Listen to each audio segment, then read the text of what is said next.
আমরা এখন দেখবো আমরা ঝালমুড়ি ভাই লগের ভাই কেমন বিক্রি করে। চলেন আমরা দেখি কেমন। হ্যাঁ ভাই, আপনার বেচা কেমন কেমন হইতেছে? ভালো ভালো। মানে দিনকাল কি ভালো চলে? হ্যাঁ চলে। কেমন কেমন বেচা কিনা হয়? তোমার চলেনি। আমার চলতেছে ভাই। আপনার মুড়ি বেচে কেমন দিনকাল চলতেছে? মুড়ি মুড়ি বেচে পুরা ফুটকি মারা। Oh my god. কেন ভাই? মুড়ি বেচে কোনো লাভ টাভ নাই। লাভ নাই ভাই। ও বেচা কাস্টমার নাই না? কাস্টমার আছে কাস্টমার আছে বেচা কিনা নাই। বেচা কিনা না? মনে হয় এখন তো কোনো জায়গায় স্যালারি বেড়ে হয় না, হইলে তো মনে হয় যেমন আপনার ব্যবসা বাণিজ্য ভালো হইব।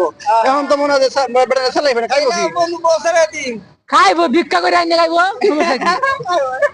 তাহলে কি ভাই ভিক্ষা করে খেয়ে খাওয়া সম্ভব? এমনি সম্ভব কেমনে? ভিক্ষা করলে দিয়ে আয় না। কয়জনে দিব ভিক্ষা ভাই? কয়জনে দিব? না খাইতে পারো ভিক্ষাত নামো, ভিক্ষা করে আইনে পরে খাও, সমস্যা কি? এই দর্শক, আমার ভাইয়ের কথাগুলো শুনছেন যে কি কয়, না পারলে আপনারা মনে ভিক্ষা করে খাইবেন। এই লাগে মন্তব্য, আর কিছু করার নাই।